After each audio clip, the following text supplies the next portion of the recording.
لا تبكي ولا تذر لواحة للبشر عليها 19.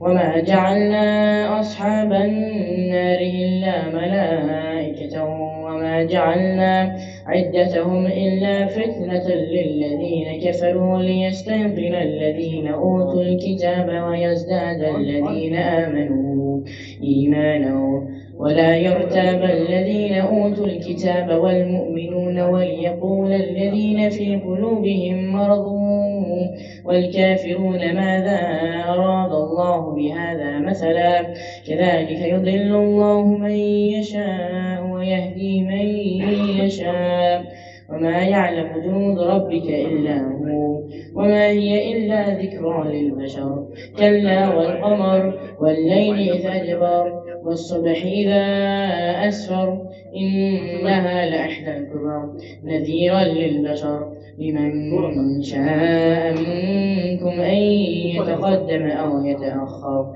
كل نفس بما كسبت رهينة إلا أصحاب اليمين في جنات يتساءلون عن المجرمين ما سلككم في سقر قالوا لم نك من المصلين ولم نك نطعم المسكين وكنا نخوض مع الخائضين وكنا نكذب بيوم الدين حتى أتانا اليقين فما تنفعهم شفاعة الشافعين فما لهم عن التذكرة معرضين كأنهم حمر مستنفرة فرت من قسورة بل يريد كل امرئ منهم أن يؤتى صحفا منشرة كلا بل لا يخافون الآخرة كلا إنه تذكرة لمن شاء ذكره وما يذكرون إلا أن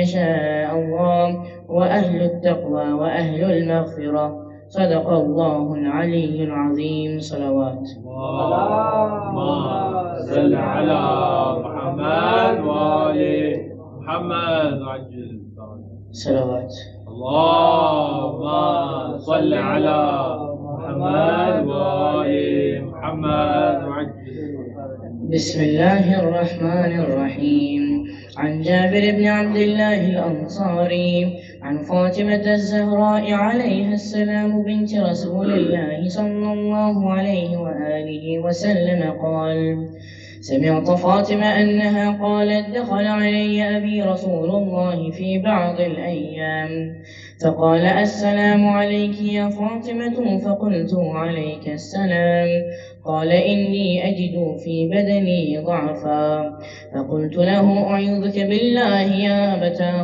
من الضعف فقال يا فاطمة ائتيني بالكساء اليماني فغطيني به فأتيته بالكساء اليماني فغطيته به وصرت أنظر إليه وإذا وجهه يتلألؤ كأنه البدر في ليلة تمامه وكماله فما كانت إلا ساعة وإذا بولد الحسن قد أقبل وقال السلام عليك يا أمنا فقلت وعليك السلام يا قرة عيني وثمرة فؤادي فقال يا أمّا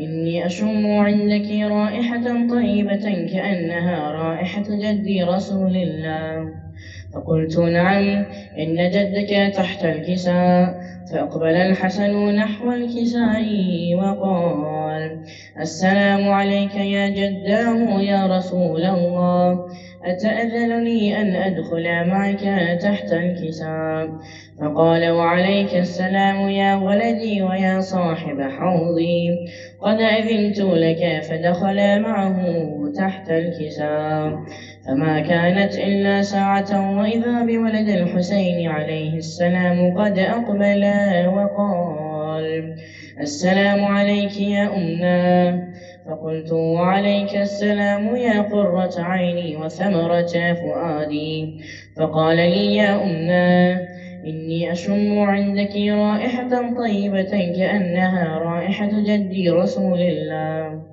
فقلت نعم إن جدك وأخاك تحت الكساء.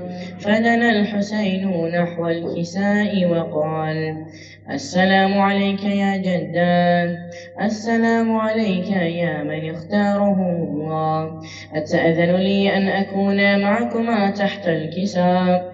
فقال: وعليك السلام يا ولدي ويا شافع أمتي، قد أذنت لك. فدخلا معهما تحت الكساء. فأقبل عند ذلك أبو الحسن علي بن أبي طالب وقال: السلام عليك يا بنت رسول الله. فقلت: وعليك السلام يا أبا الحسن ويا أمير المؤمنين. فقال: يا فاطمة، إني أشم عندك رائحة طيبة كأنها رائحة أخي وابن عمي رسول الله. فقلت: نعم، ها هو مع ولديك تحت الكساء. فأقبل علي نحو الكساء وقال: السلام عليك يا رسول الله، أتأذن لي أن أكون معكم تحت الكساء؟ قال: وعليك السلام يا أخي ويا وصي وخليفتي وصاحب لوائي، قد أذنت لك. فدخل علي تحت الكساء. ثم أتيت نحو الكساء وقلت: السلام عليك يا أبتاه، يا رسول الله، أتأذن لي أن أكون معكم تحت الكساء؟ قال: وعليك السلام يا بنتي ويا بضعتي، قد أذنت لك. فدخلا تحت الكساء. فلما اكتملنا جميعا تحت الكساء، أخذ أبي رسول الله بطرفي الكساء وأومأ بيده اليمنى إلى السماء وقال: اللهم إن هؤلاء أهل بيتي وخاصتي وحامتي، لحمهم لحمي ودمهم دمي، يؤلمني ما يؤلمهم ويحزنني ما يحزنهم. أنا حرب لمن حاربهم وسلم لمن سالمهم وعدو لمن عاداهم ومحب لمن أحبهم. إنهم مني وأنا منهم. فاجعل صلواتك وبركاتك ورحمتك وغفرانك ورضوانك علي وعليهم، واذهب عنهم الرجس وطهرهم تطهيرا.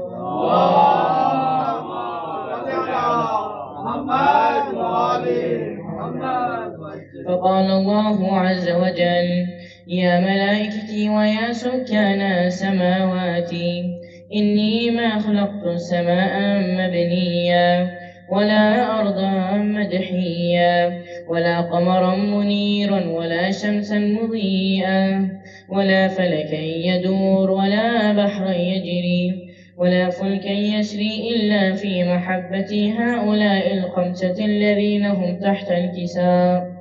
فقال الأمين جبريل: يا ربي، ومن تحت الكساء؟ فقال عز وجل: هم أهل بيت النبوة ومعدن الرسالة، هم فاطمة وأبوها وبعلها وابنها. فقال جبريل: يا ربي، يتأذن لي أن أهبط إلى الأرض لأكون معهم سادسا. فقال الله: نعم، قد أذنت لك. فهبط الأمين جبريل وقال: السلام عليك يا رسول الله.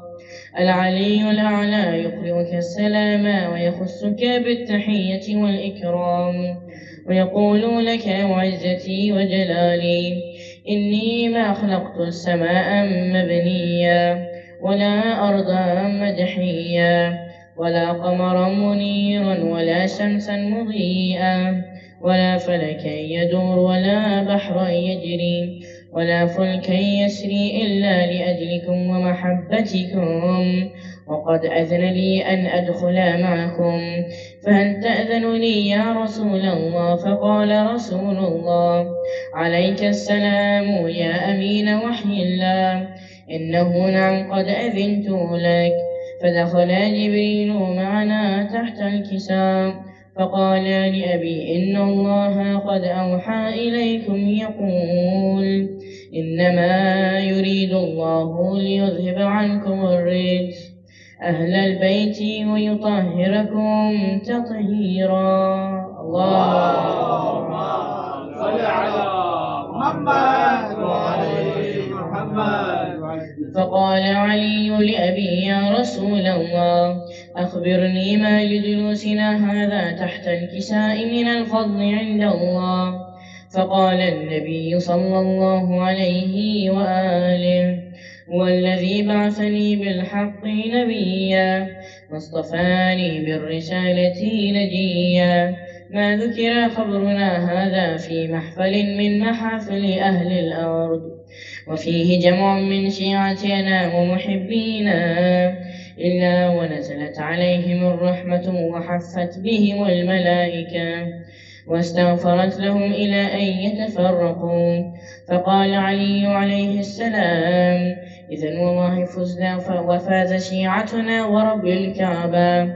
فقال أبي رسول الله صلى الله عليه وآله يا علي والذي بعثني بالحق نبيا واصطفاني بالرسالة نجيا ما ذكر خبرنا هذا في محفل من محافل أهل الأرض وفيه جمع من شيعتنا ومحبينا وفيهم مهموم إلا وفرج الله هما ولا مغموم إلا وكشف الله غما ولا طالب حاجة إلا وقضى الله حاجته.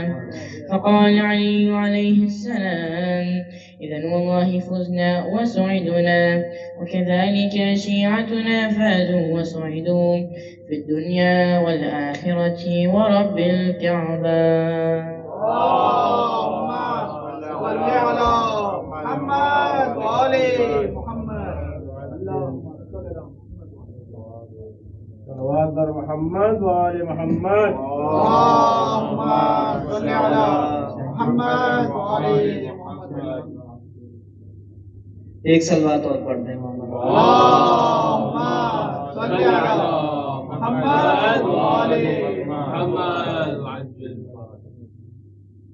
کیونکہ میرے پاس امام رضا کے یہ جو سلام ہے وہ کوئی اس وقت یاد نہیں ہے تو میں ایک سلام بی بی زینب کے حوالے سے شام کے لیے احوال سے پیش کرنا چاہتا ہوں.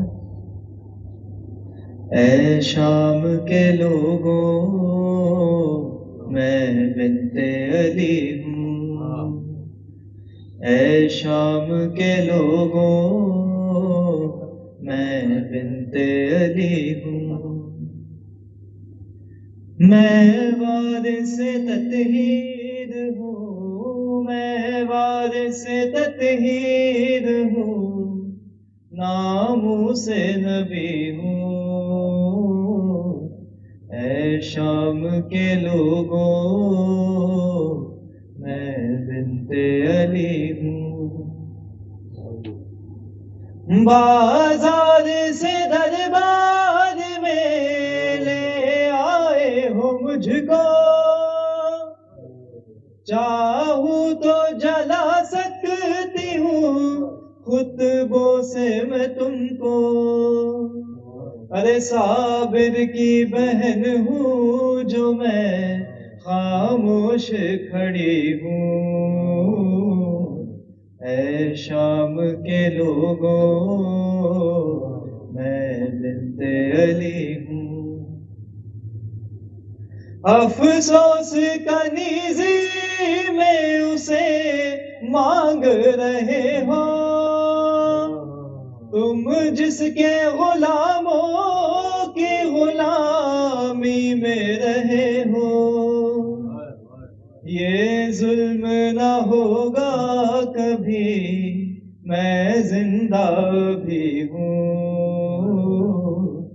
اے شام کے لوگوں میں بنت علی ہوں. زنجیروں میں جکڑا جو یہ بیمار کھڑا ہے. سجدہ سے کعبے کی فصیلوں نے کیا ہے، منصب میں بڑا وہ ہے، میں رشتے میں بڑی ہوں، اے شام کے لوگوں میں بنت علی ہوں۔ تم اپنے پیمبر کو اگر دیکھنا چاہو، نیزے پہ جو یہ سر ہے اسے غور سے دیکھو،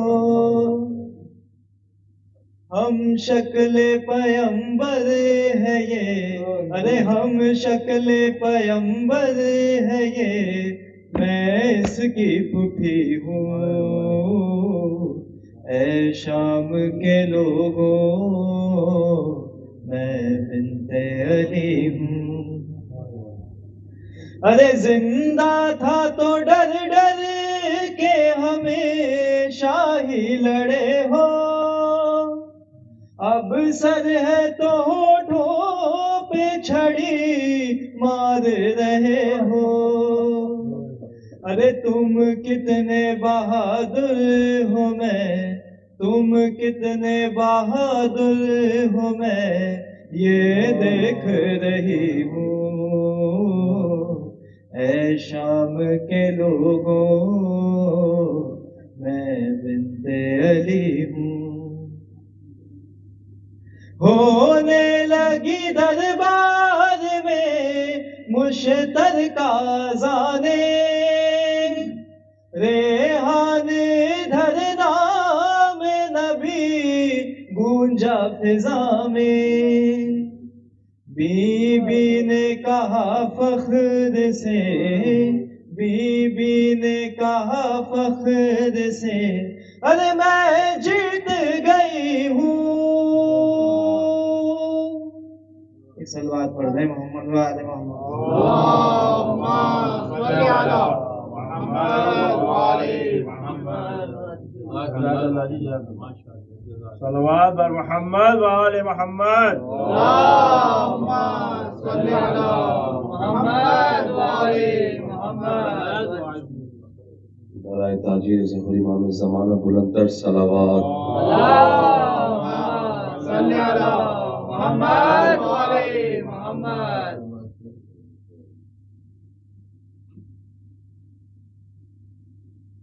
بھائی بھائی پکارتی رہی میں، پھر بھی خنجر نہیں رکا،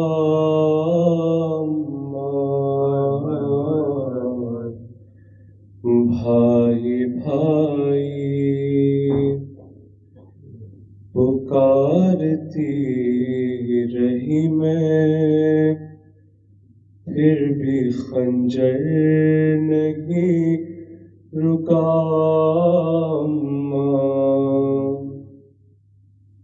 تم جو زلفیں سوارا کرتی تھی،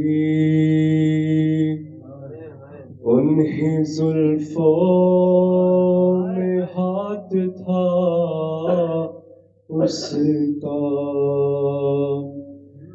جہاں پہ بوس دیے نانا نے،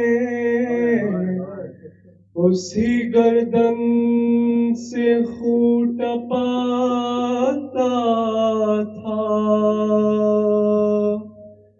سر شبیر یوں اٹھائے ہوئے، شمر خیمے تک آ گیا،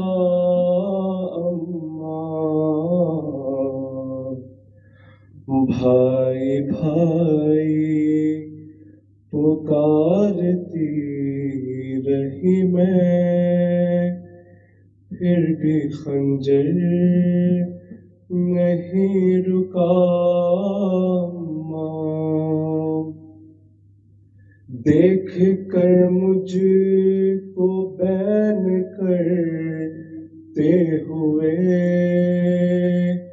شمر ہر بار مسکراتا رہا،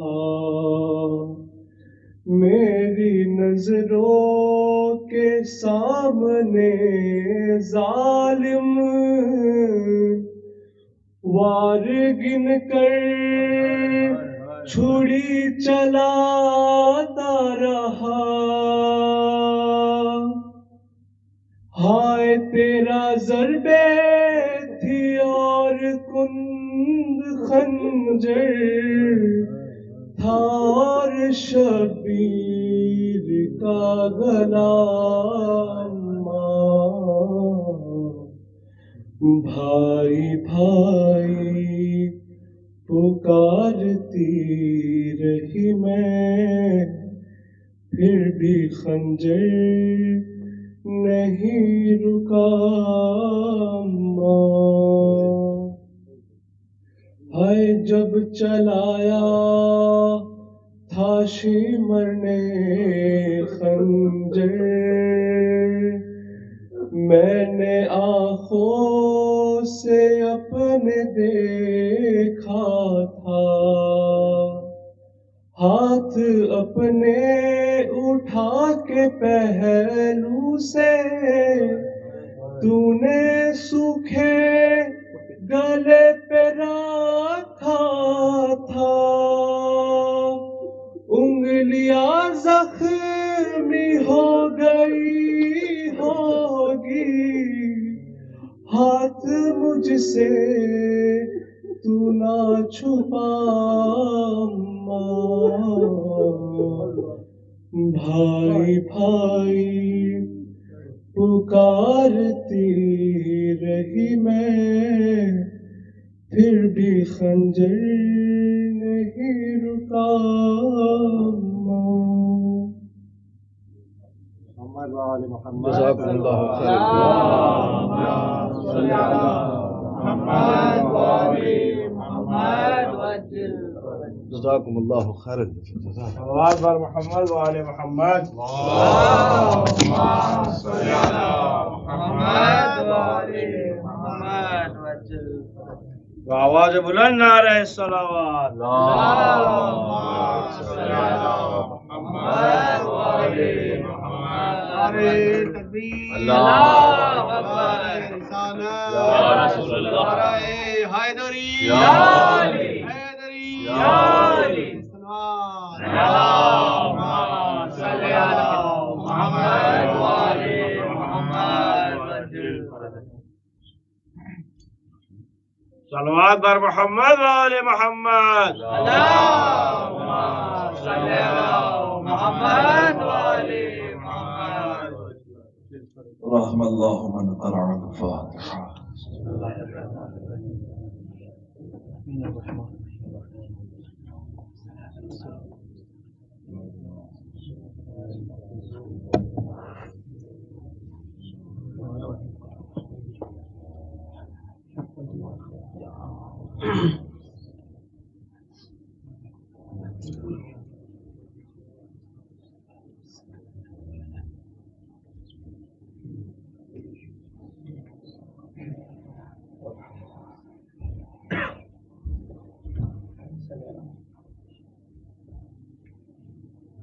ما شاء اللہ لا حول ولا قوة الا باللہ العلی العظیم۔ اعوذ باللہ من الشیطان اللعین الرجیم، بسم اللہ الرحمن الرحیم۔ الحمد للہ الذی من شرح صدورنا بمحبت رسولہ المصطفى خاتم النبیین، وطہر قلوبنا بولایت ولیہ صالح المؤمنین، سادات الخلق الاجمعین ونجوم سماء المعارف والیقین، والصلاة والسلام وتحیۃ والاکرام مولا و مولا الثقلین محبوب رب المشرقین والمغربین، جد الحسن والحسین ابی الزہراء و ابی القاسم محمد۔ اللہم صلی علی محمد وآل محمد وجل۔ وأهل بيت الطيبين الطاهرين المعصومين المظلومين والمنتخبين المنتجبين ولعنة الله على أعدائهم أجمعين والغاصبين والمنافقين والكافرين والكاذبين والظالمين والقاتلين من يومنا هذا إلى يوم الدين. أما بعد فقد قال الله تبارك وتعالى في كتابه المبين وأصدق الصادقين وقوله الحق. بسم الله الرحمن الرحيم. لا تقولوا لمن يقتل في سبيل الله أموات بل أحياء ولكن لا تشعرون. صلوات دیجیے گا محمد والے محمد. اللهم صل على محمد وآل محمد. عزیزان محترم، بزرگان ملت، مہمان حیدر کرار، ارباب آزاد، عزاداران سید الشہداء و اسیران کربلا اور دعائے سیدۃ النساء العالمین، اس سلسلے کی آپ کی اور ہماری آخری نشست ہے اور جس میں کوشش کی جا رہی ہے کہ ہم اپنی ذمہ داریوں کو پورا کر سکیں اور اپنے نفسوں پر جو ذمہ داریاں عائد ہوتی ہیں اس کا حق ادا کر سکیں. سبحان اللہ. تو مسلسل ابتدائے گفتگو یہی رہا ہے اور آج بھی کوشش کروں گا کہ چند باتیں آپ کے اذہان عالیہ تک پہنچا سکوں. اس لیے کہ قرآن کریم ایک نظریہ دے رہا ہے امت مسلمہ کو، کیا کہنے. سبحان اللہ. اور اس نظریے کا نام، اس نظریے کو یہ کہا جائے کہ شہید مردہ نہیں ہوتا ہے. سبحان اللہ. سبحان اللہ. یہ نظریہ ہے قرآن کریم کا. ذرا محسوس کرنا، اس لیے کہ عقیدے جو ہیں وہ نظریوں پہ قائم ہوتے ہیں. سبحان اللہ. اس لیے نظریے کا سمجھنا بہت ضروری ہے کہ نظریہ کیا ہے. بے شک بے شک بے شک. دو چیزیں ہوتی ہیں، ایک نظریہ ہوتا ہے، ایک عملی جامہ ہوتا ہے. نظریہ جب تک قائم نہ ہو تب تک عمل نہیں ہو سکتا. اس لیے نظریے کا قائم کرنا بہت ضروری ہے. اور قرآن کریم نے جو شہیدوں کے بارے میں نظریہ دیا وہ نظریہ یہ ہے کہ خبردار انہیں میت نہ کہنا. محسوس کریں، یہ قرآن کریم کا نظریہ ہے، اللہ کا نظریہ ہے. یہ شہید ہے، بس آپ کو ان کی زندگی کا شعور نہیں ہے، آپ کو ان کی زندگی کا شعور نہیں ہے. اور حکم بھی ہے. یہ دیکھیے نظریہ قرآن کا ہے. آپ اس نظریے سے اختلاف نہیں کر سکتے.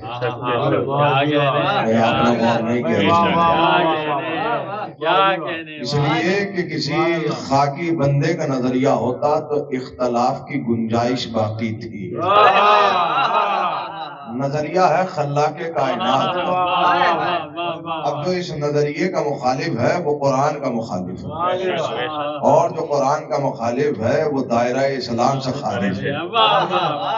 وہ نظریہ ہے اللہ کا، اور یہ نظریہ ایسا ہے کہ جس نظریے پر اپنا عقیدہ بنانا ہے کہ شہید جو ہے وہ مردہ نہیں ہوتا ہے، شہید جو ہے وہ میت نہیں ہے، شہید جو ہے وہ مرا ہوا نہیں ہے، بلکہ شہید جو ہے زندہ ہے. اب یہ قرآن کریم کا نظریہ ہے. میں نے کہا کہ نظریہ الگ ہے اور عملی زندگی الگ ہے. اسے آسان سے لفظوں میں وضاحت کروں. نظریہ اور عملی زندگی میں فرق کیا ہے؟ نظریہ کہتے ہیں دعوے کو اور عمل کہتے ہیں دلیل کو. سبحان اللہ. آپ نے نظریہ جو ہے وہ دعویٰ اور عمل جو ہے وہ دلیل ہے. تو اللہ نے تمام امت مسلمہ کے لیے دعویٰ پیش کیا کہ شہید جو ہیں وہ زندہ ہیں، اور صرف یہ دعویٰ رہا جب تک نوکے سینہ پر حسین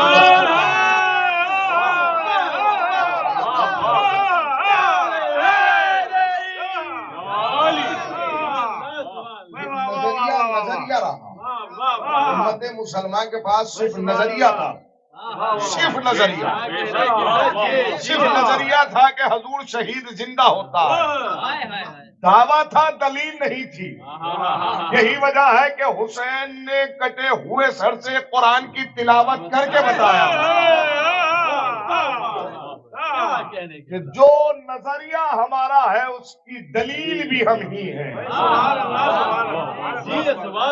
یہ میں وضاحت کروں جو جوانوں کے لیے، مجھے کوئی مطالبہ تو نہیں ہے، بس آپ ماشاءاللہ آپ کی سماعت بڑی اعلیٰ ہے، تو جو جہاں بیٹھا ہے بس وہ دو چار لفظ اپنے اذان عالیہ کے حوالے کریں۔ دعویٰ ہے قرآن مجید کا، نظریہ قرآن مجید کا ہے، دعویٰ قرآن مجید کا ہے، اور دلیل بنے اہل بیت۔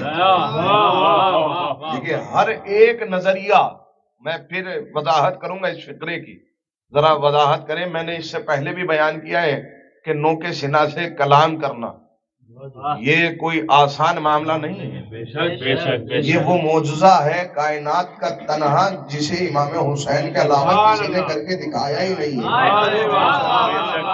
منفرد معجزہ ہے امام کا، امام حسین کا۔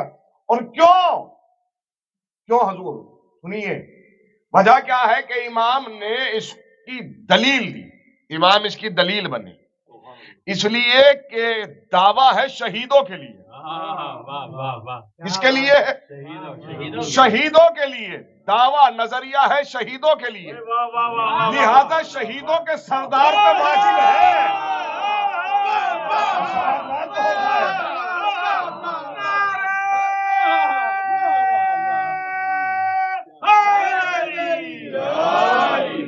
لہذا امام ہے سید الشہداء، تو شہیدوں کے سردار پہ لازم تھا کہ دعوے کی دلیل بنے۔ یہی وجہ ہے کہ نوکے سینہ پر آ کر کلام خدا کی تلاوت کی۔ بہت ساری وجوہات ہیں، میں بہت زیادہ وجوہات تو نہیں بیان کروں گا، لیکن دو تین چیزیں پیش کرنا چاہتا ہوں۔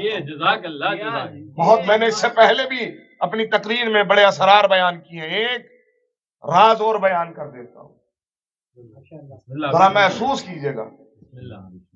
مقصد تلاوت، فقط تلاوت مقصد نہیں ہے۔ اگر تلاوت، تنہا تلاوت کرنا ہی مقصد ہے تو حسین یہ کام تو روز عاشور بھی کر سکتے تھے، حملہ کرتے جاتے اور قرآن سناتے جاتے۔ ذرا محسوس کریں، اگر تنہا مقصد قرآن سنانا ہے تو اپنے ہر حملے پر قرآن کی ایک آیت کی تلاوت کرتے جاتے، لیکن ایسا نہیں ہوا۔ حسین نے کلام خدا کی تلاوت وہاں کی کہ جہاں دنیا یہ کہتی ہوئی جا رہی تھی کہ حسین مر گئے۔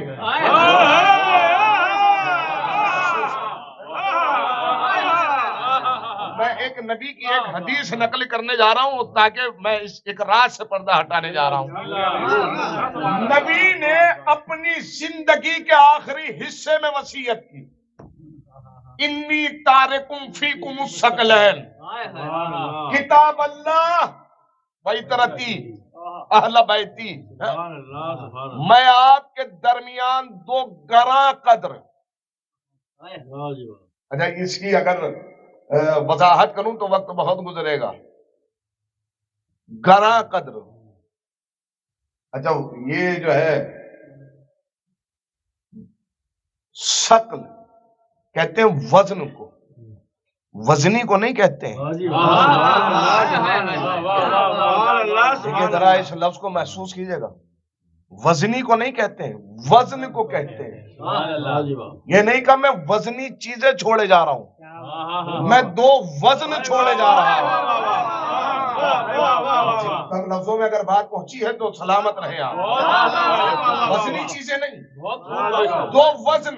وزن کسے کہتے ہیں؟ جس پہ ساری دنیا تولی جائے، جس پہ سارے اعمال تولے جائیں، اسے وزن کہا جاتا ہے۔ میں دو وزن چھوڑے جا رہا ہوں، ایک اللہ کی کتاب اور ایک میری اطاعت یعنی میرے اہل بیت۔ ذرا محسوس کرنا، یعنی نبی نے اپنی زندگی کے آخری حصے میں وصیت کی کہ دو چیزیں ہیں، ایک کتاب اللہ ہے، اللہ کی کتاب قرآن مجید ہے، اور ایک میرے نہ یہ ان سے جدا ہے، نہ کتاب سے یہ جدا ہے، نہ ان سے، یعنی یہ ایک دوسرے کے لیے لازم و ملزوم ہے۔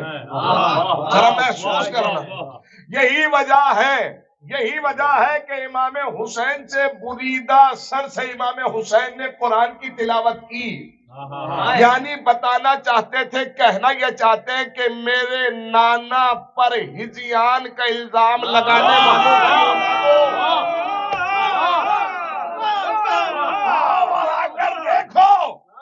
ہمارے کٹے ہوئے سر سے بھی قرآن نکلتا ہے، ہجیان نہیں نکلتا۔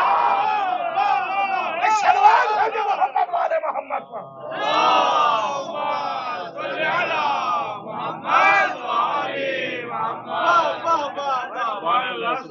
حضور نظریہ دیا ہے قرآن مجید نے، اور ایسا نظریہ کہ جس پہ اختلاف نہیں کیا جا سکتا، ایسا نظریہ ہے کہ جس کے خلاف نہیں ہو سکتے ہیں۔ امت مسلمہ میں سے کوئی اگر ایک شخص بھی اس نظریے کا مخالف ہے تو گویا وہ قرآن کا مخالف ہے۔ شہید جو ہے وہ زندہ۔ اچھا یہ بات آئی ہے تو میں کہتا چلوں، تکلم، اگر بات تکلم پہ ہے، گفتگو پر ہے، تو ذرا محسوس کریں، بریدہ سر سے تکلم کرنا تو یہ بالکل ذہن کے ادراک میں اگر یہ بات آ جائے یہ عبث ہے۔ یہ ذہن اس چیز کو درک کر ہی نہیں سکتا، اور بہت ساری چیزیں ایسی ہیں جسے ذہن درک نہیں کر سکتا ہے، اور یہ میں نے قرآن مجید کہہ رہا ہے، جیسے اِنَّا أَنزَلْنَاهُ فِي لَيْلَةِ الْقَدْرِ، ہم نے قرآن مجید کو لیلۃ القدر میں نازل کیا ہے۔ وَمَا أَدْرَاكَ مَا لَيْلَةُ الْقَدْر، تمہیں کیا پتا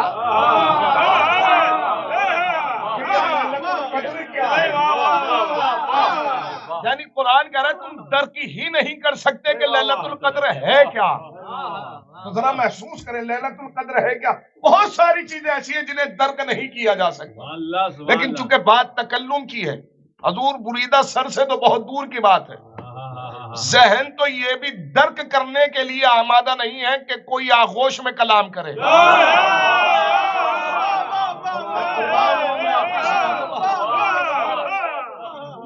سر سے کلام کرنا تو بہت دور کی بات ہے، ذہن تو یہ بھی درک کرنے کے لیے تیار نہیں ہے کہ کوئی آغوش مادر میں کلام کرے۔ لیکن میں اس کی بہت زیادہ وضاحتیں تو نہیں کروں گا، لیکن ایک دو وضاحتیں میں پیش کر دیتا ہوں۔ پہلی وضاحت تو سن لیجئے کہ جب جناب زلیخا نے حضرت یوسف پر الزام لگایا، جناب یوسف بھاگے ہیں باہر کی طرف، دوڑے ہیں، البتہ لفظوں کا انتخاب اچھا ہونا چاہیے، تو دروازے خود بخود کھلتے ہوئے چلے گئے، ہے نا، اور 7 دروازے تھے کہ 7 کے 7 کھلے۔ اچھا قدیمی زمانے میں یہ بات معجزہ کہلاتی تھی کہ بنا کھولے ہوئے دروازے کھل گئے۔ آپ غور کرنا،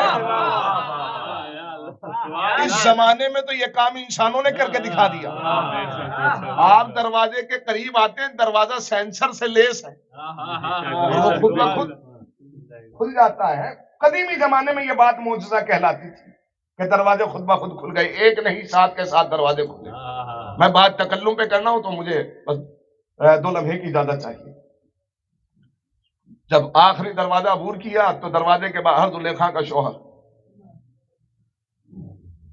کوئی نہیں لکھ سکتا کہ یہ اس مذہب سے تعلق رکھتا تھا جو مذہب یوسف لے کر آئے، نہیں کہہ سکتا، لیکن ہاں یہ سب نے لکھا کہ یہ زیر تحقیق تھا کہ حق کدھر ہے،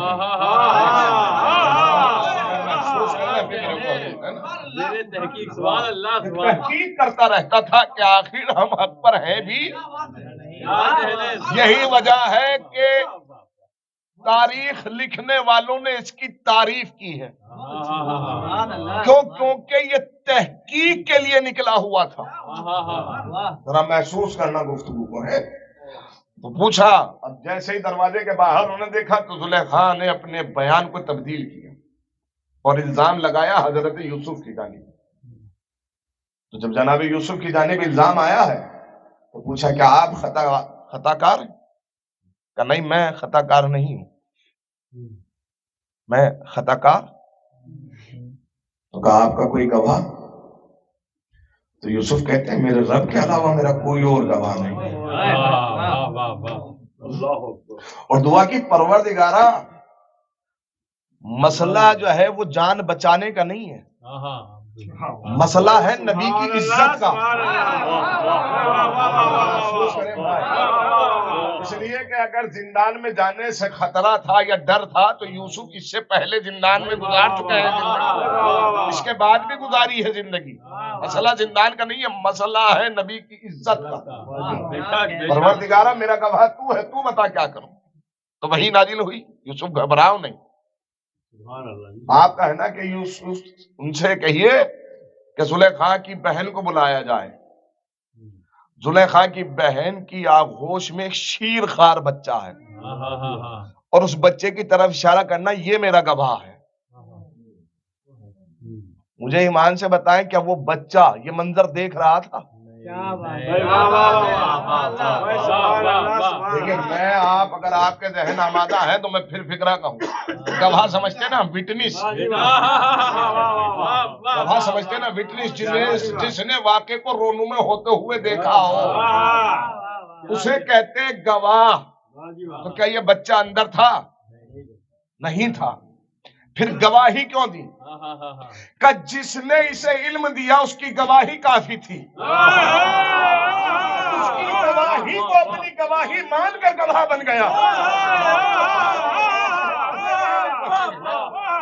جس نے اسے یہ علم دیا وہ اتنا معتبر ہے کہ اس کی گواہی میری گواہی ہے۔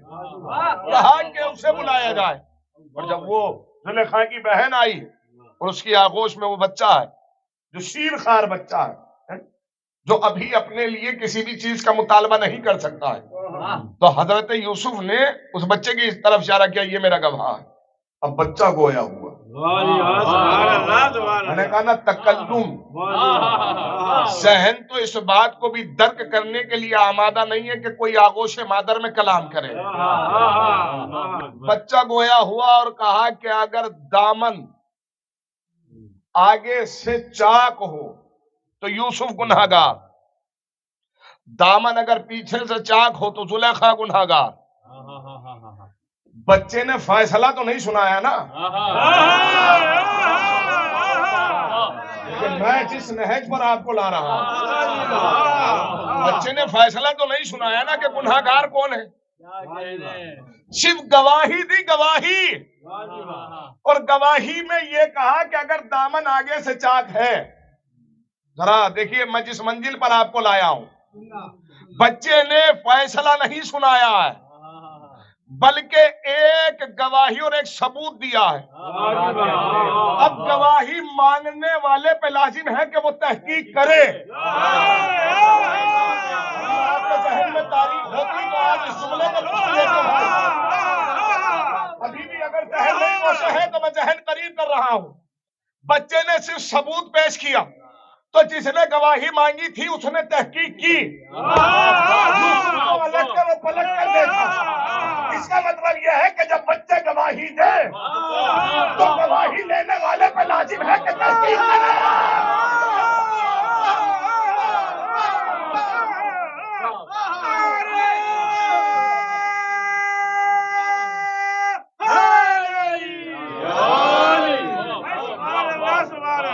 گواہی لینے والے پہ لازم ہے کہ تحقیق کرے۔ مجھے یہ بتائیں کیا وہ مذہب حقہ میں تھا جو گواہی لینے والا تھا؟ صرف زیر تحقیق تھا، لیکن اس نے یہ کہہ کے نہیں پلٹایا کہ ہم بچوں کی گواہی نہیں مانیں گے۔ تحقیق کی تاکہ نتیجہ سامنے آئے، تاکہ نتیجہ سامنے آئے۔ اس نے یہ کہہ کے نہیں پلٹایا کہ بچوں کی گواہی قابل قبول نہیں ہے، اس نے تحقیق کی، یوسف کو الٹ کر پلٹ کر دیکھا، کبھی آگے سے دیکھا کبھی پیچھے سے دیکھا، دیکھا دامن جو ہے وہ چاک ہے، جب دامن پیچھے سے دیکھا کہ چاک ہے تو اب اپنی زوجہ سے کہا، میں نے کہا نا زیر تحقیق ہے، حق کو حق کہنے والا تھا، تو اب اپنی بیوی سے کہا کہ آپ خطاوار ہو۔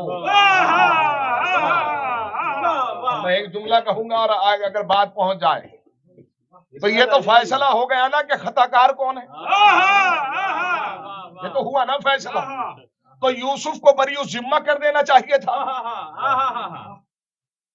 جب فیصلہ ہو گیا کہ خطا کار زوجہ ہے تو یوسف کو بری ذمہ کر دینا چاہیے تھا، لیکن یوسف کو پھر بھی زندان میں ڈالا گیا۔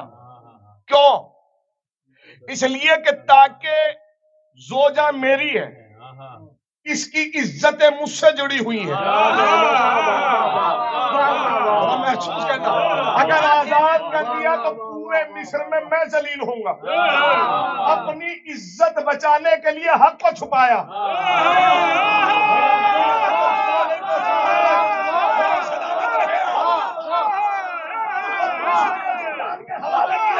اب سمجھ میں آیا کہ بچوں کی گواہی ملنے کے بعد بھی حق کیوں چھپائے گا؟ تاکہ اپنی عزت بچی رہے۔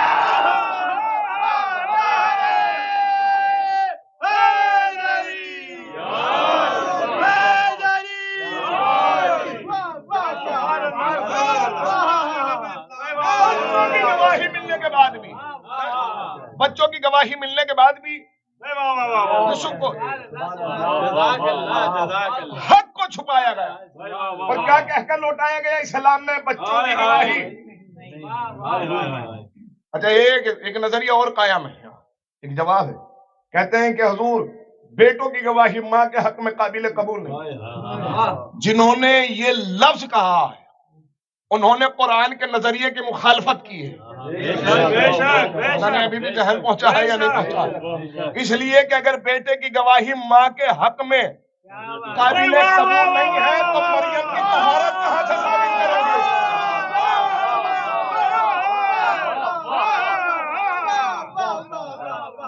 مریم کو مطہرہ کیسے ثابت کرو گے؟ اس لیے کہ گواہی دینے والا عیسیٰ ہے۔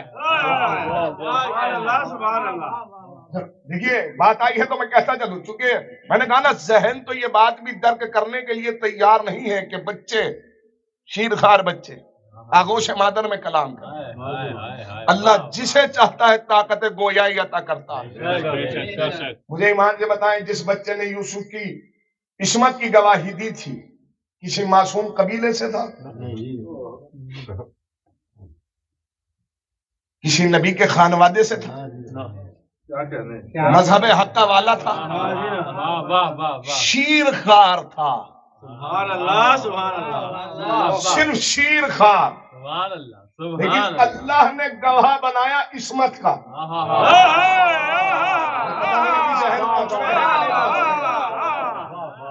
اس کا گواہ بنایا عصمت کا۔ جناب عیسیٰ خود نبی ہیں۔ جب جناب مریم سے یہ سوال ہو رہا تھا یہ بچہ جو ہے وہ کہاں سے آیا ہے، چونکہ حکم الہی تھا کہ خاموش رہنا، اب یہ پوچھتے ہیں ہم سے کہ اگر حق علی چھنا ہے تو خاموش کیوں رہے؟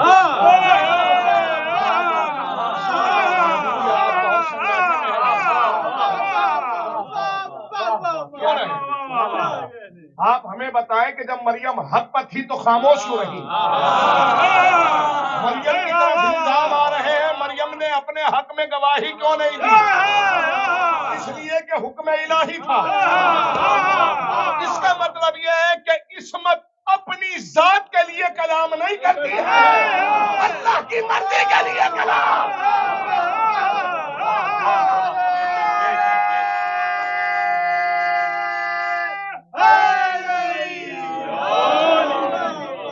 جناب مریم کی جانب الزام آیا ہے، نعوذ باللہ نعوذ باللہ، جسے قرآن نے مصطفیٰ کہا، جسے قرآن نے مطہرہ کہا، کیا کہنے جو معصوم کی ماں۔ کسی نے پوچھا تھا یہ کیسے ممکن ہے؟ دیکھیں یہ ایک جواب یہ بھی ہو سکتا ہے، کسی نے پوچھا تھا کہ یہ کیسے ممکن ہے کہ اس دنیا میں کوئی بچہ بنا باپ کے آ جائے؟ تو علامہ نے جواب دیا تھا،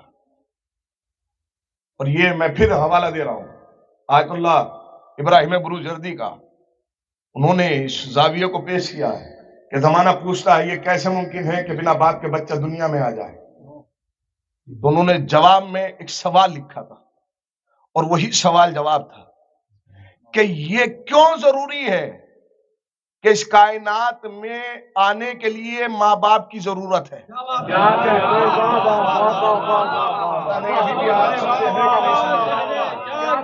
اس لیے کہ جب کائنات کے ماں باپ حضرت آدم بنا باپ اور بنا ماں کے دنیا میں آ سکتے ہیں، تو عیسیٰ تو پھر بھی ماں کا سہارا لیے ہوئے ہیں. ممکن کیوں ہے، یہ ضروری کیوں ہے؟ تو کہا مشیت الہی. بس جس طرح دنیا میں آنے کے لیے والدین کی ضرورت ہے، اسے تم مشیت الہی کہہ رہے ہو، تو عیسیٰ کے لیے بھی یہی حکم ہے کہ مشیت الہی ہے. مشیت الہی الزام آیا ہے حضرت مریم کی جانب، حضرت مریم خاموش ہیں اور اشارہ کر رہے ہیں بچے کی جانب. اب یہ ایک فقرہ اور میں کہتا چلوں، جو متولی ہیں بیت المقدس کے، اور اس وقت کے متولی جو ہیں وہ اپنے مذہب کے عالم ہیں، ہے نا، تو جب بچے کی طرف اشارہ کیا تو کہہ رہے ہیں ہمارا مذاق اڑا رہی ہیں آپ، اتنا بڑا میں عالم ہو کر اور بچے سے گفتگو کروں، اور وہ بھی ایسے بچے سے کہ جس کے بارے میں جانتا ہوں کہ جواب نہیں دے گا.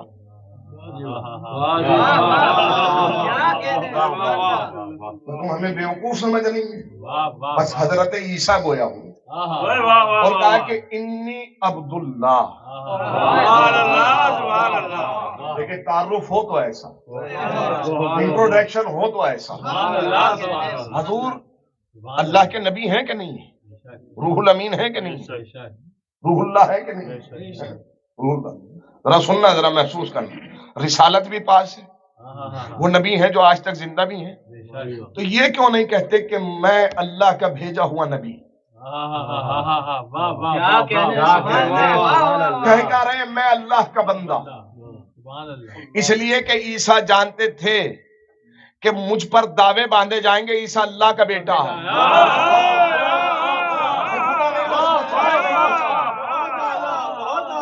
لہذا پہلے ہی میں تعارف کراؤں کہ میں بندہ بن کے آیا ہوں، مجھے بیٹا نہ کہنا. پہلے ہی اپنا نظریہ قائم کیا. عیسیٰ نے کہا کہ میں اللہ کا بندہ کتاب لے کر آیا ہوں، اور پھر اپنی ماں کی عصمت کی گواہی دی. تو دو گروہ قائم ہوئے اس گواہی کے بعد.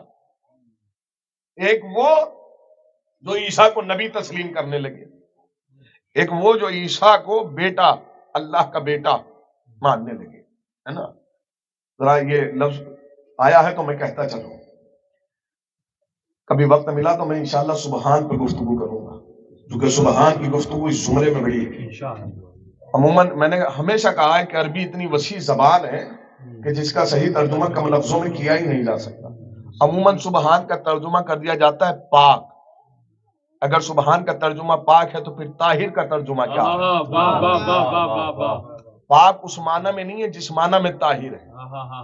پاک اس معنی میں ہے کہ وہ کائنات کی ہر ایک چیز سے بے نیاز ہے. نہ اس کا کوئی بیٹا ہے نہ اس کی کوئی بیٹی، وہ رشتوں سے پاک ہے، وہ بیٹوں سے پاک ہے، وہ جہالت سے پاک ہے. ذرا محسوس کرنا، میں اگر موقع ملا تو مجھے پھر کبھی میں سبحان پہ انشاءاللہ گفتگو کروں گا، ایک وسیع گفتگو ہوگی. لیکن ذرا یہ 2 لمحے کی گفتگو سن لیجیے. کہا کہ میں دو نظریے قائم ہوئے عیسیٰ کے لیے، ایک وہ جو اللہ کا بیٹا کہنے لگے، ایک وہ جو اللہ کا نبی کہنے لگے، تو عیسیٰ کو ماننے والے تھے. لیکن بات آئی ہے تو کہتا چلوں، یہ میں نے پہلے بھی کہیں عرض کیا ہے، پھر کہہ رہا ہوں. قرآن مجید نے جب حضرت مریم کو یہ بیٹا عطا کیا تھا تو قرآن مجید میں اس کی سند موجود ہے. کیا کہہ کر دیا تھا؟ کلمہ کہہ کر دیا تھا. کلمہ، یا مریم ان اللہ یبشرک بکلمۃ منہ. مریم اللہ آپ کو ایک ایسا کلمہ عطا کر رہا ہے جو اللہ کی جانب سے ہے. اسمہ، اس کلمے کا نام المسیح عیسی ابن مریم، اس کلمے کا نام عیسیٰ ابن مریم ہوگا. کس کا نام ہوگا عیسیٰ؟ کلمے کا نام. ذرا سننا، محسوس کرنا. کس کا نام ہوگا؟ کلمے کا. کلمہ کیوں کہا گیا انہیں کلمہ؟ اس لیے کہ کلمہ کن سے خلق ہوئے ہیں.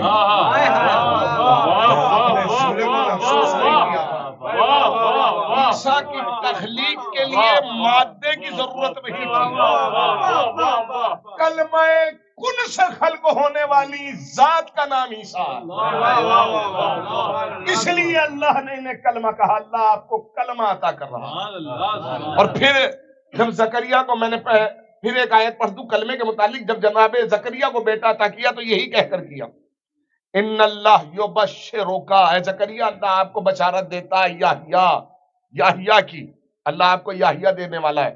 مصدقم بکلمۃ، جو میرے کلمے کا گواہ ہوگا. قرآن کی آیت ہے حضور. اور کلمہ ہے کون؟ کلمہ ہے جناب عیسیٰ. جناب یحییٰ پہلے آئے ہیں، عیسیٰ بعد میں آئے ہیں. یعنی گواہ پہلے آیا. آپ بہت سناٹے میں ہیں. گواہ پہلے آیا. جس کی گواہی دی جانی تھی وہ بعد میں آیا. اب سمجھ میں آیا کہ عیسیٰ نے آتے ہی اعلان رسالت کیوں کیا؟ کیونکہ گواہ پہلے سے موجود ہے.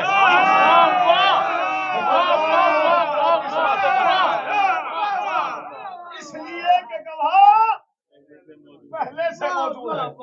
اور عصمت کی گواہی دینے کے لیے ضروری ہے کہ گواہ بھی معصوم ہو.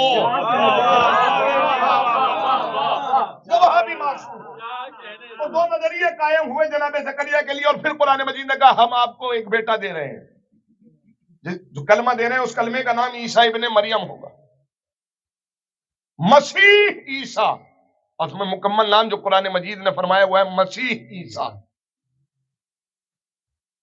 اور یہاں اور پھر قرآن نے وضاحت کی کہ مریم اس کے چند کمالات ہوں گے. 6 معجزے قرآن مجید نے بتائے. 6 معجزے عیسیٰ کے.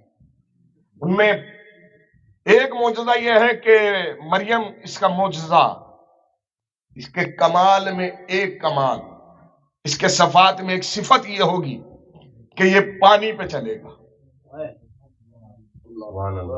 اس کی ایک صفت یہ ہوگی کہ یہ مریضوں کو شفا دے گا. اس کی ایک صفت یہ ہوگی، ذرا محسوس کرنا، کہ یہ پیدائشی اندھے کو بینائی دے گا. ذرا محسوس کریں. قرآن یہ نہیں کہہ رہا یہ ایکسیڈنٹلی اندھے کو بینائی دے گا.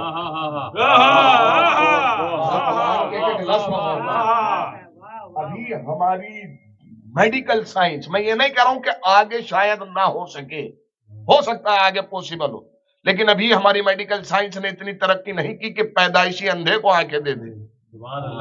ابھی بھی صرف جو ایکسیڈنٹلی اندھے ہو گئے ہیں ان کی آنکھیں چینج کی جاتی ہیں. ذرا محسوس کرنا ہے. ہو سکتا ہے کہ آگے یہ پوسیبل ہو، یا ہو سکتا ہے کہ یہ اس ترقی کی اس منزل تک یہ سائنس پہنچ گئی ہو. یہ پیدائشی اندھے کو آنکھیں دے گا. پھر اس کا ایک کمال یہ ہوگا کہ یہ مردے زندہ کرے گا. کسی مسلمان نے اعتراض کیا؟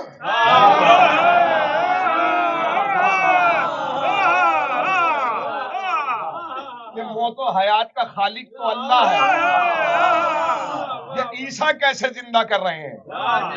میں کسی نے آج تک سوال کیا ہے آپ سے؟ اعتراض کیا ہے؟ نہیں کر سکتے، اس لیے کہ نظریہ دیا ہے قرآن نے، گواہی دی ہے قرآن نے، جھٹلایا نہیں جا سکتا. اس کا ایک معجزہ یہ ہوگا کہ یہ مٹی کے پرندے بنائے گا اور ان میں روح پھونکے گا. یہ جو کہتے ہیں کہ یہ جو عقیدہ ہے نا کہ یہ جو کہتے ہیں وہ ہو جاتا ہے، جو اس کی دلیل مانگتے ہیں وہ قرآن پڑھا کریں، وہ پڑھیں عیسیٰ کا معجزہ. یہ مٹی کے پرندے بنائے گا، جو جنسیت بدلنے کی صلاحیت رکھتا ہو اسے معصوم کہتے ہیں. لفظ نہیں پہنچا آپ کے ذہنوں تک کہ اگر یہ لفظ پہنچ جاتا تو میں پھر امامت کی تعریف کرتا. جنسیت ہے مٹی اور عیسیٰ بنا رہے ہیں پرندے. جس نے جنسیت بدل دی اسے معصوم کہتے ہیں. کسی نے اعتراض نہیں کیا. ہم نے اگر یہ کہا کہ فقیر شام کے دربار میں امام حسن نے کسی کی جنسیت بدلی تھی، یہ کہہ کر کہ مجھے شرم نہیں آئی، مردوں میں چلی آئی.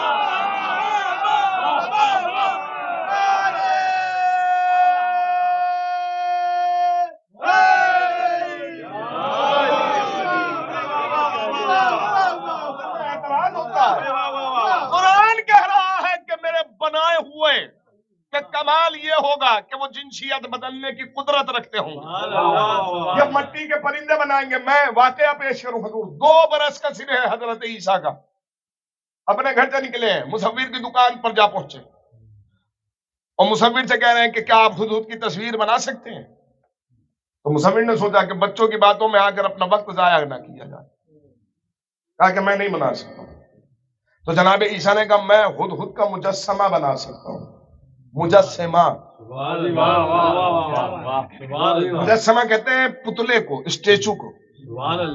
تو انہوں نے سوچا مصور نے کہ جیسے بچوں کی عادت ہوتی ہے کہ مٹی کا کوئی کھلونا بناتے اسے نام دے دیتے ہیں کہ ہم نے یہ بنایا.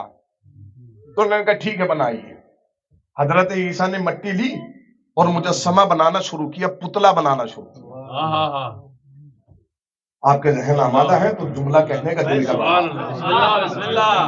یہ کائنات کا دوسرا پتلا ہے جو معصوم کے ہاتھوں سے بن رہا ہے.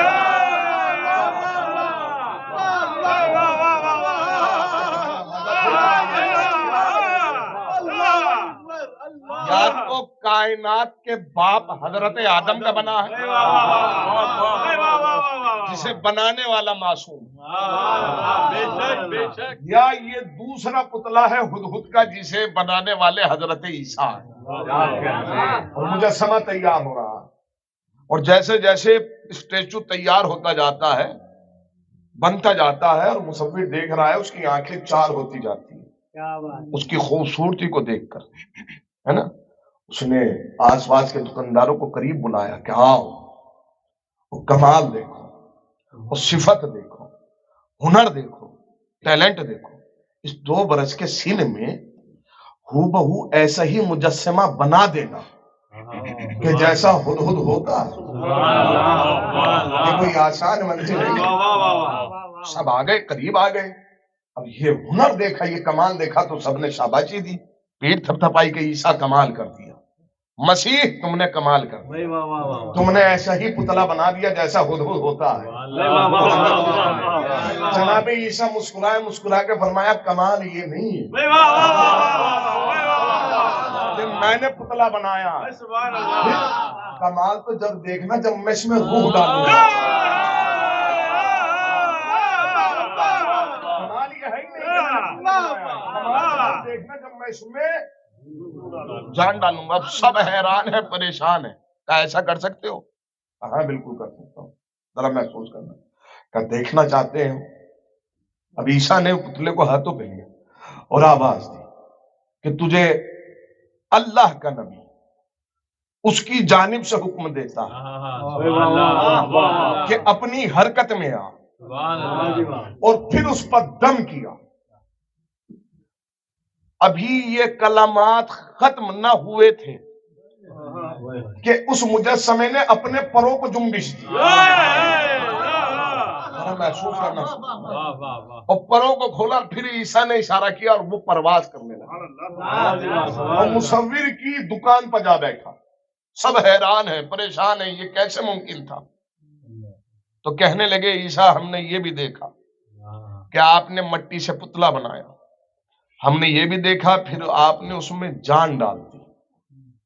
اب ہم یہ دیکھنا چاہتے ہیں کہ آپ اسے واپس مٹی بنا سکتے ہو؟ قرآن کا دعویٰ کیا ہے کہ یہ مٹی سے پرندے بنائے گا. دعویٰ یہ تھا ہی نہیں کہ یہ پرندوں کو مٹی بنائے گا. تو عیسیٰ نے فرمایا دیکھو یہ بھی میرا کمال کہ میں نے مٹی سے پتلا بنایا. یہ بھی میرا کمال کہ میں نے اس میں جان ڈال دی، لیکن اب میرے کمال میں یہ نہیں ہے کہ میں اسے واپس مٹی بنا دوں۔ ہم یہی تو سمجھا رہے ہیں کہ فرزند مریم میں اور فرزند فاطمہ میں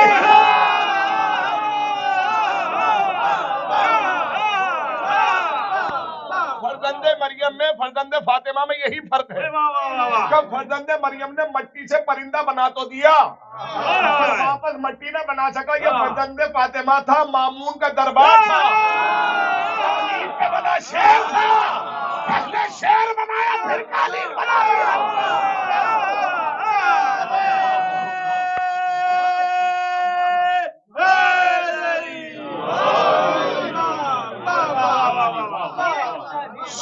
قالین پہ بنی ہوئی تصویر، قالین پہ بنی ہوئی تصویر ہے۔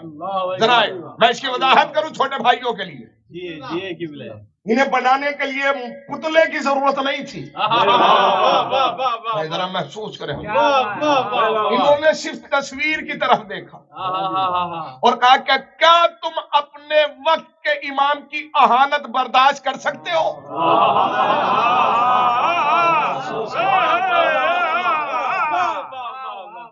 کہ تصویر سے شیر نکل کر آئے۔ اب آپ مجھے بتائیں کہ کون ہے جو یہ درک کر لے؟ ہر چیز میں لوجک ڈھونڈنے والے کہ حضور اس میں دکھائیں، مجھے بتائیں قالین کس چیز کا ہوتا ہے؟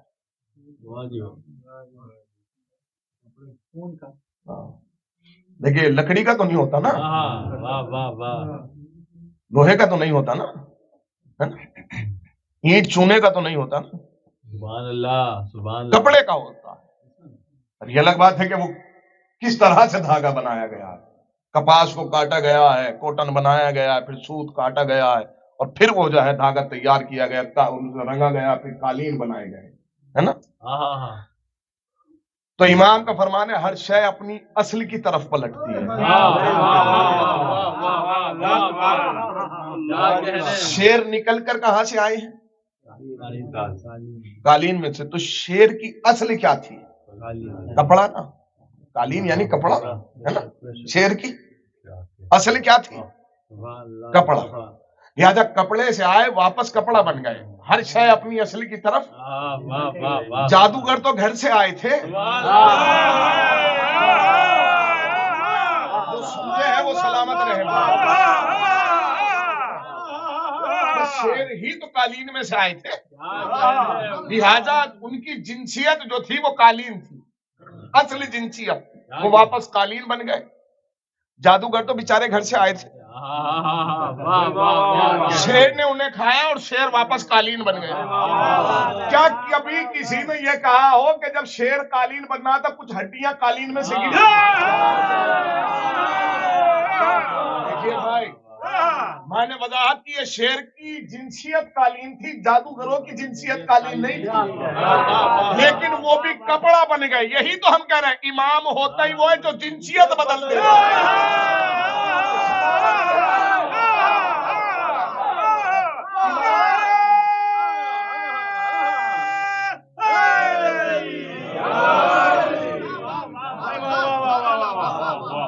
کبھی ایسا تو نہیں ہوا ہے کہ کوئی ہڈی گری ہو، کوئی کسی کے چبھی ہو، جائے قالین میں سے نکل کر، اور پھر کہا کہ حضور ہمارے جادوگر یہ تو قالین بن گئے، کم سے کم وہ کہا گئے، انہیں تو لوٹایا جائے۔ تب امام نے کہا اگر موسیٰ کے عصا نے فرعون کے جادوگروں کو لوٹایا ہوتا تو میں بھی لوٹا دیتا۔ لوٹایا کیوں نہیں گیا؟ اس لیے کہ اگر لوٹا دیتے تو دنیا یہ کہتی یہ جادو ہے، اس لیے کہ جادو کا اثر زیادہ دیر باقی نہیں رہتا،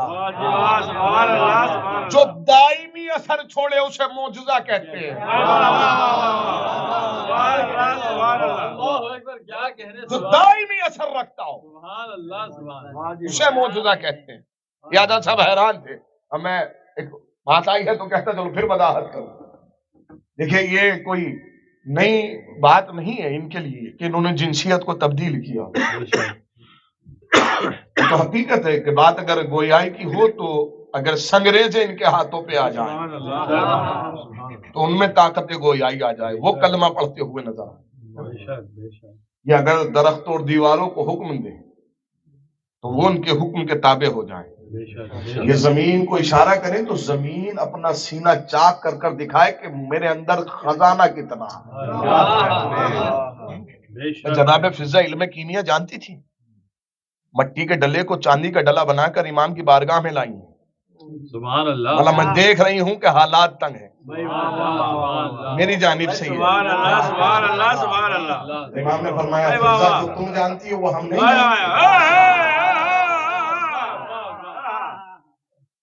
مولا نے زمین کو اشارہ کیا، زمین چاک۔ مولا نے فرمایا فضہ اپنی امانت اس میں ڈال دو، آپ کا خزانہ ہمارے خزانوں میں شامل ہو۔ میں عموماً یہ فکرہ کہتا ہوں، یاد رکھنا وہ جینے نہیں آئے تھے، وہ بتانے آئے تھے جیا کیسے جاتا ہے۔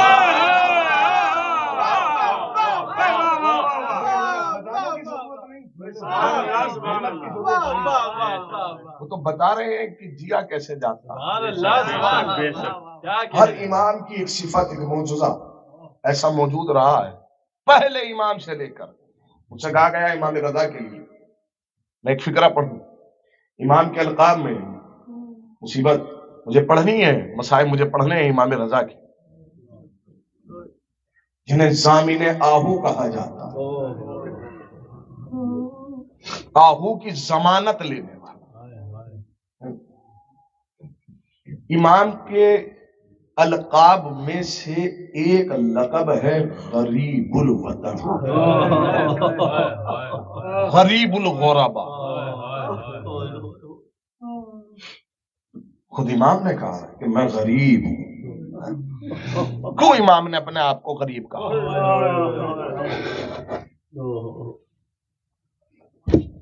اس کی علماء نے بڑی وجہ لکھی ہے غریب ہونے کی، کہ غریب کیوں کہا؟ اس لیے کہ امام دفن ہے طوس میں، غریب اس لیے بھی کہا کہ جو مدینے سے سب سے زیادہ دور دفن ہوا وہ صرف امام رضا۔ آپ اگر یہ کیفیت سمجھ گئے تو ذرا محسوس کیجیے گا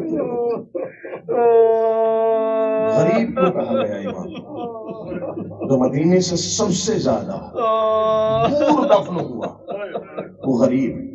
جنت البقیع روضہ رسول کے قریب، کاظمین قریب ہے، نجف اور قریب، کربلا قریب، لیکن ذرا سنیں، محسوس کریں، امام اتنی دور دفن ہے، اس لیے امام کو غریب الغربا کہا، اور خود امام نے کہا ہے میں غریب ہوں۔ ایک وجہ اور جو غریب، اگر یہ محسوس کر لیا تو ذرا محسوس کیجیے گا، امام نے ایک غریب ہونے کی وجہ علماء نے ایک بیان اور کی، غریب اس لیے بھی کہا ہے کہ مولائے کائنات بھی وطن سے دور دفن ہے، لیکن پہلو میں حضرت آدم اور حضرت نوح دفن ہے، یعنی علی تنہا دفن نہیں ہے، ذرا محسوس کرو۔ امام حسن جنت البقیع میں دفن ہے تو 4 امام ہیں، تنہا دفن نہیں ہے، کاظمین میں 2 امام ہیں، ذرا محسوس کرنا کیفیت کو، بہت محسوس کیجیے گا۔ کربلا میں حسین تنہا دفن نہیں ہے، پہلو میں کڑی الجوان علی اکبر صاحب، شہزادہ علی اصغر صاحب۔ 8ویں امام کو غریب اس لیے بھی کہا جاتا ہے کہ وہ تنہا امام، امام رضا ہے جو تنہا دفن ہے، جس کے ساتھ خانوادے کا کوئی فرد دفن نہیں، اور تاریخ میں 2 ہی جنازے ایسے خاندان بنی ہاشم میں جو تنہا دفن ہے، ایک طوس میں ہے، ایک زندان شام میں۔ امام کو غریب الوطن کہا جاتا ہے۔ احساس کریں گے کہ امام کا جب تابوت برآمد ہوتا تھا، میں نے بھی دیکھا ہے، اپنی آنکھوں سے دیکھا ہے، مشہد مقدس میں امام کا تابوت برآمد ہوتا تھا تو تابوت کے ساتھ جو ہے نا وہ تابوت کے ساتھ ساتھ صد انگور آیا کرتے تھے، یہ بتانے کے لیے کہ یہ وہ امام ہے جسے انگور میں زہر دے کے مارا گیا۔ معلوم ہے امام کی تمنا کیا ہے؟ میں بہت دیر مسائل نہیں پڑھوں گا، بس 2 جملے سن لیجیے تاکہ میں یہ حق کے مسائل بتا کر سکوں۔ جس وقت امام کو انگور پیش کیے گئے ہیں اور امام نے ایک دانہ انگور کا اٹھایا اور کھایا، پھر کہا گیا کہ وہ تناول کی، امام تڑپ کر فرماتے ہیں جس کام کے لیے تو نے کھلایا وہ ہو چکا۔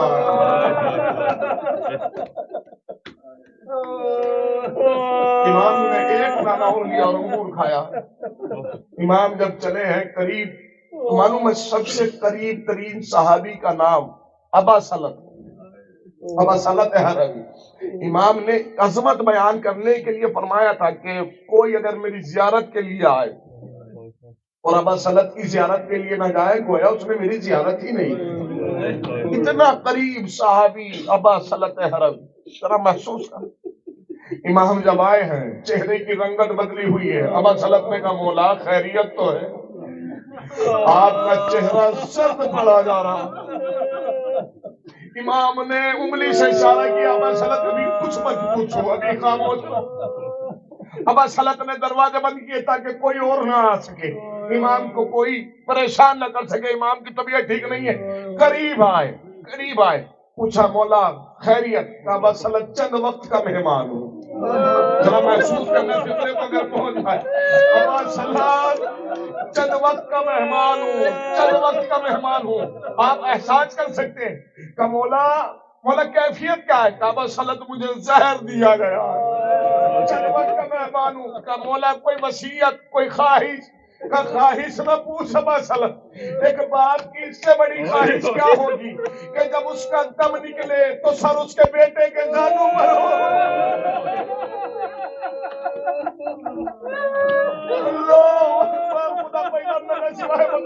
اے ابا سلط، اس سے بڑی کیا خواہش ہوگی ایک باپ کے لیے کہ جب وہ آخری سانس لے تو اس کا بیٹا اس کے سامنے ہو۔ میں کہوں گا مولا یہ مصیبت پہلے بھی گزر چکی ہے، اے مولا آپ تو بستر پر آخری سانس لے رہے ہیں لیکن زمین کربلا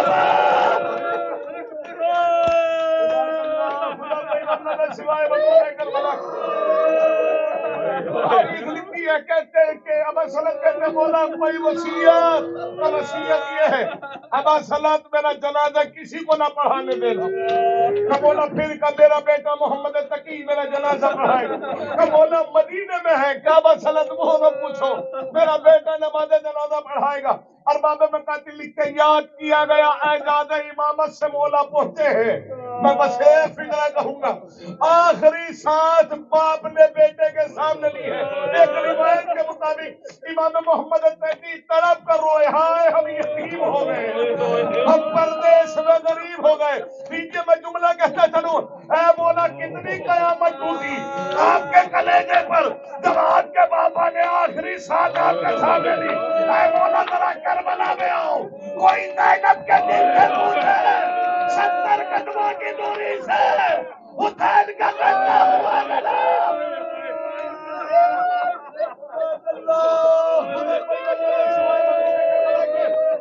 مجلس تمام ہو رہی ہے، تاریخ تابوت برآمد ہوا، صبح نمودار ہوئی، امام کا تابوت برآمد ہوا ہے، امام کی نماز جنازہ تمام ہوئی۔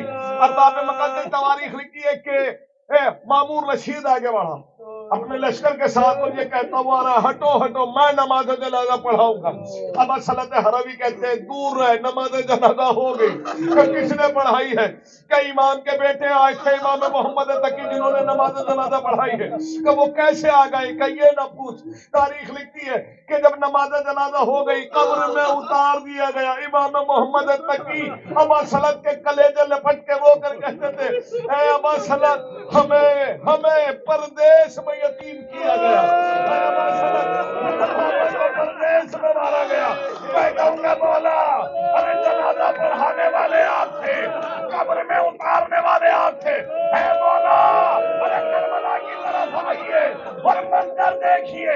سید سجاد اپنے بابا کے لاشے کے اعضا کو اکٹھا کر رہے تھے.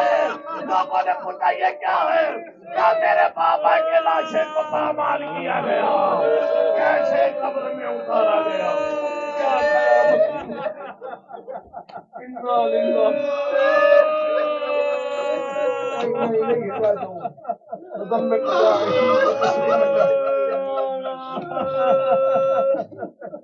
ماتم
شان کا ماتم کر لو مومنو شاہ خراسان کا ماتم کر لو مومنو شاہ خراسان کا ماتم کر لو مومنو شاہ خراسان کا ماتم کر لو مومنو شاہ خراسان کا ماتم کر لو مومنو شاہ خراسان کا ماتم کر لو مومنو شاہ خراسان کا ماتم کر لو مومنو شاہ خراسان کا ماتم کر لو 8ویں وارث قرآن کا ماتم کر لو مومنو شاہ خراسان کا ماتم کر لو مومنو شاہ خراسان کا ماتم کر لو. یہ ہے اولاد علی موسیٰ کاظم کا پسر، یہ ہے اولاد علی موسیٰ کاظم کا پسر، وارث حیدر کی شان کا ماتم کر لو مومنو شاہ خراسان کا ماتم کر لو مومنو شاہ خراسان کا ماتم کر لو مومنو شاہ خراسان کا ماتم کر لو. وہ معین و ضعفا اور غریب الغربا، وہ معین و ضعفا اور غریب الغربا، آل احمد کے گلستان کا ماتم کر لو مومنو شاہ خراسان کا ماتم کر لو مومنو شاہ خراسان کا ماتم کر لو مومنو شاہ خراسان کا ماتم کر لو. جس کو انگور میں دھو کیسے دیا زہر جفا، جس کو انگور میں دھو کیسے دیا زہر جفا، ہم سے مرنے گئے سلطان کا ماتم کر لو مومنو شاہ خراسان کا ماتم کر لو مومنو شاہ خراسان کا ماتم کر لو مومنو شاہ خراسان کا ماتم کر لو ان للہ کے بنے موسیٰ رضا مارے گئے ان للہ کے بنے موسیٰ رضا مارے گئے اپنے ہی خون میں غلطان کا ماتم کر لو مومنو شاہ خراسان کا ماتم کر لو مومنو شاہ خراسان کا ماتم کر لو مومنو شاہ خراسان کا ماتم کر لو اس جنازے پہ کوئی رونے کو بیٹی نہ بہن اس جنازے پہ کوئی رونے کو بیٹی نہ بہن آئے اجڑے ہوئے ارمان کا ماتم کر لو مومنو شاہ خراسان کا ماتم کر لو مومنو شاہ خراسان کا ماتم کر لو مومنو شاہ خراسان کا ماتم کر لو پھر سے زہرا کو رلا یا ہے بہت ظالموں نے پھر سے زہرا کو رلا یا ہے بہت ظالموں نے آؤ زہرا کے دلو جان کا ماتم کر لو مومنو شاہ خراسان کا ماتم کر لو مومنو شاہ خراسان کا ماتم کر لو مومنو شاہ خراسان کا ماتم کر لو ہائے معصوم آئے تم سے بھی جو ملنا آیا ہائے معصوم آئے تم سے بھی جو ملنا پایا ہمیں بہنا کے پرے شان کا ماتم کر لو مومنو شاہ خراسان کا ماتم کر لو مومنو شاہ خراسان کا ماتم کر لو مومنو شاہ خراسان کا ماتم کر لو جو کہ شبیر کے غم میرا مغموم صدا جو کہ شبیر کے غم میرا مغموم صدا مقصد شاہ پہ قربان کا ماتم کر لو مومنو شاہ خراسان کا ماتم کر لو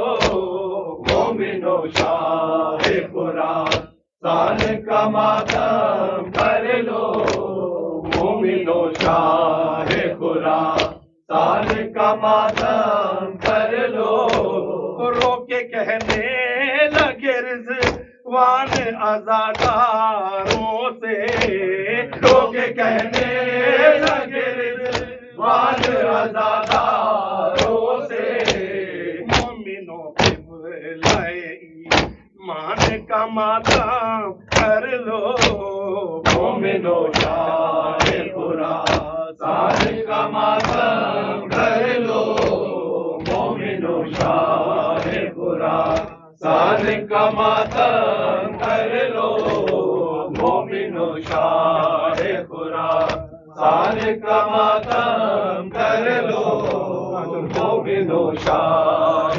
خراسان کا ماتم کر لو اور شام کا منظر کوفے کا اور شام کا منظر کوفے کا اور شام کا منظر یاد جب آ جاتا ہے بابا دل میرا پھٹ جاتا ہے بابا کوفے کا اور شام کا منظر کوفے کا اور شام کا منظر کوفے کا اور شام کا منظر یاد جب آ جاتا ہے بابا دل میرا پھٹ جاتا ہے بابا کوفے کا اور شام کا منظر کوفے کا اور شام کا منظر کوفے کا اور شام کا منظر قبر پہ شبیر کے کرتے تھے عابد بکا قبر پہ شبیر کے کرتے تھے عابد بکا ہو گئی کیا کیا جفا سنیے شہ کربلا ہو گئی کیا کیا جفا سنیے شہ کربلا سر پہ کسی کے نہ تھی چادر یاد جب آ جاتا ہے بابا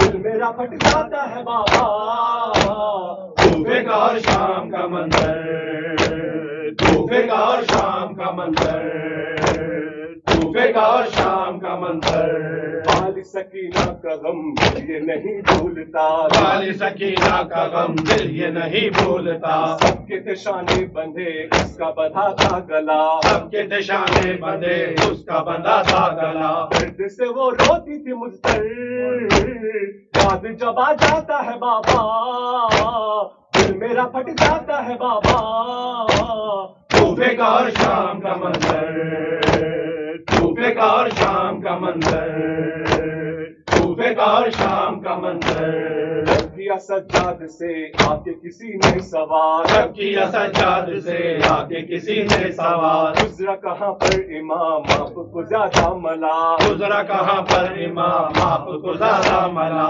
کہتے تھے شام مقرر یاد جب آ جاتا ہے بابا دل میرا پھٹ جاتا ہے بابا کوفے کا اور شام کا منظر کوفے کا اور شام کا منظر کوفے کا اور شام کا منظر ایک رسن میں بندھے چھوٹے بڑوں کے گلے ایک رسن میں بندھے چھوٹے بڑوں کے گلے ہر سر دربار سب اس طرح لائے گئے ہر سر دربار سب اس طرح لائے گئے اونٹوں سے برساتے تھے پتھر یاد جب آ جاتا ہے بابا دل میرا پھٹ جاتا ہے بابا کوفے کا اور شام کا منظر کوفے کا اور شام کا منظر کوفے کا اور شام کا منظر یا حسین یا حسین یا حسین یا حسین یا حسین یا حسین یا حسین یا حسین یا حسین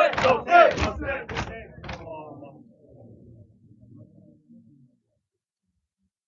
السلام عليك يا رسول الله السلام عليك يا نبي الله السلام عليك يا علي بن أبي طالب أمير المؤمنين السلام عليك يا فاطمة الزهراء سيدة النساء العالمين السلام عليك يا حسن بن علي السلام عليك يا أبا عبد الله السلام عليك يا ابن رسول الله السلام عليك يا ابن أمير المؤمنين السلام عليك يا ابن فاطمة الزهراء السلام عليك وعلى جدك وأبيك السلام عليك وعلى أمك وأخيك بالفضل الأباس وأختك أقيل زينب السلام عليك يا علي بن حسين السلام عليك يا محمد بن علي السلام عليك يا جعفر بن محمد السلام عليك يا موسى بن جعفر جميعا ورحمة الله وبركاته السلام عليك يا غريب الغرباء السلام عليك يا معين الضعفاء والفقراء يا علي بن موسى الرضا السلام عليك يا محمد بن علي السلام عليك يا علي بن محمد السلام عليك يا حسن بن علي جميعا ورحمة الله وبركاته السلام عليك يا مولانا يا صاحب العصر والزمان السلام عليك يا خليفة الرحمن السلام عليك يا شريك القرآن السلام عليك إمام الإنس والجان عجل الله تعالى فرجك وسهل الله مخرجك ظهورك. السلام عليك يا أهل البيت النبوة ومعدن الرسالة جميعا ورحمة الله وبركاته. يا صاحب الزمان أدركني، يا صاحب الزمان أدركني، يا صاحب الزمان أدركني. بسم الله الرحمن الرحيم. اللهم كل وليك الحجة ابن الحسن صلواتك عليه وعلى آبائه في هذه الساعة وفي كل ساعة وليا وحافظا وقائدا وناصرا ودليلا وعينا حتى تسكنه أرضك طوعا وتمتعه فيها طويلا برحمتك يا أرحم الراحمين.